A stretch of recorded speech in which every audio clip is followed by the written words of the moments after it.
नमस्कार दोस्तों। ये रिटायरमेंट के बाद का दर्द बड़ा अजीब सा होता है, बड़ा अजीब सा। तो इस पर एक छोटी सी कहानी है कि इंदौर शहर में बसे विजयनगर में एक आईएएस अफसर रहने के लिए आए, जो हाल ही में सेवानिवृत्त हुए थे, रिटायर हुए थे। और ये रिटायर्ड अफसर रोज़ हैरान परेशान शाम को पार्क में टहलने जाते थे और वहाँ आए हुए किसी भी व्यक्ति से वो बात नहीं करते थे, अपने में ही मस्त रहते थे, अपने में ही घमंड में चूर रहते थे कि वो बहुत बड़े अफसर थे। सबको तिरस्कृत नज़रों से देखा करते थे। एक दिन एक बुज़ुर्ग बैठे हुए थे, कुछ पल के लिए वो वहाँ बैठ गए, उनसे बातें करने लगे। और कुछ पल के लिए क्या बैठे, वो रोज़ वहाँ बैठने लगे। और फिर उनके विषय का एक ही बात का उनका एक ही विषय होता था कि मैं एक आईएएस अफसर था, पूछो मत, मैं बहुत बड़ा आईएएस अफसर था। यहाँ तो मैं मजबूरी में रह रहा हूँ, मुझे तो दिल्ली में रहना चाहिए था। तो रोज़ वो बुजुर्ग जो थे उनकी बात को ध्यान से सुनते रहते थे। एक दिन उन्हें उनसे रहा नहीं गया और उन्होंने परेशान होकर बोला कि क्या तुमने कभी फ्यूज़ बल्ब देखा है? बल्ब के फ्यूज़ हो जाने के बाद उसका कोई महत्व नहीं होता, उसे कोई नहीं देखता कि वो किस कंपनी का है, कितने वॉट का है, कितना उजाला देता है। बल्ब के फ्यूज़ हो जाने के बाद इसकी वो किसी भी तरह उसका उपयोग नहीं होता, वो किसी के लिए कोई मायने नहीं रखता और ऐसे बल्ब को लोग कबाड़ में फेंक देते हैं। फिर जब उनकी बातें सुनी तो उस रिटायर्ड अफसर ने हाँ में सर हिलाया। तो बुजुर्ग फिर से बोल उठे कि रिटायरमेंट के बाद हम सबकी स्थिति फ्यूज़ बल्ब की तरह हो जाती है।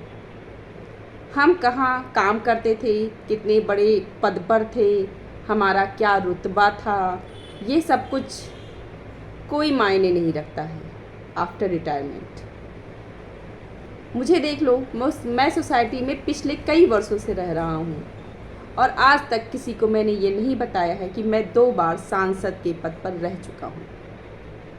और वो जो सामने शर्मा जी जा रहे हैं, वो रेलवे के प्रबंधक थे और वो जो सामने से आ रहे हैं जोशी जी, वो सेना में ब्रिगेडियर थे और पाठक जी इसरो में चीफ थे।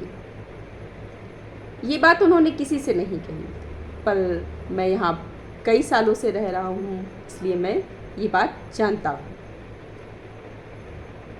सारे फ्यूज़ बल्ब करीब करीब एक जैसे ही होते हैं, चाहे वो 0 वाट के हों, 50 वाट के हों या 100 वाट के हों। कोई रोशनी ना दे तो उसकी कोई अहमियत नहीं रहती है, उसकी कोई उपयोगिता नहीं, क्योंकि उगते हुए सूरज को सभी प्रणाम करते हैं, ढलते हुए सूरज को कोई नहीं देखता है, कोई नहीं पूछता उसको।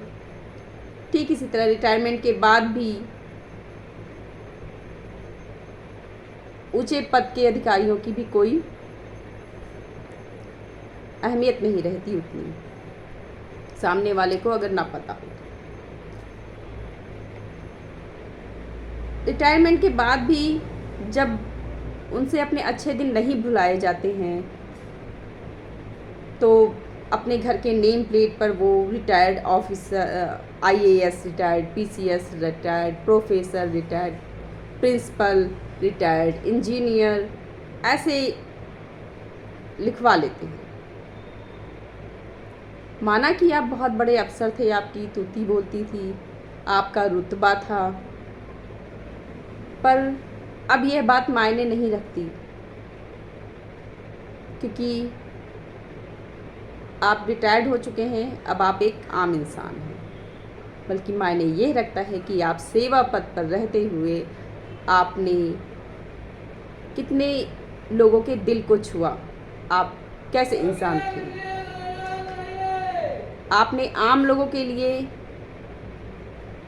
कितनी तवज्जो दी, समाज को क्या दिया, लोगों की मदद की या अपने घमंड में चूर रहे कि आप ऊंचे पद पर बैठे हुए हैं।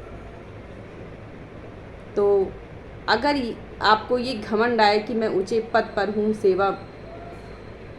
ऊंचे पद पर रहते हुए ये घमंड आए, तो एक बार ये ज़रूर सोच लीजिएगा कि एक दिन सबको फ्यूज़ होना है।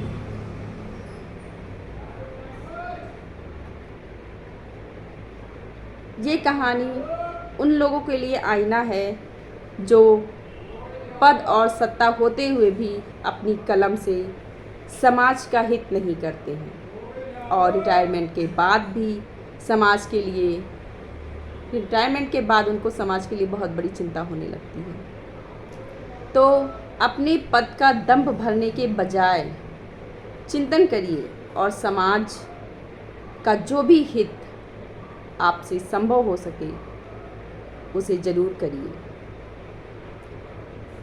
और अपने पद रूपी बल्ब से समाज और देश को रोशन करिए। धन्यवाद दोस्तों।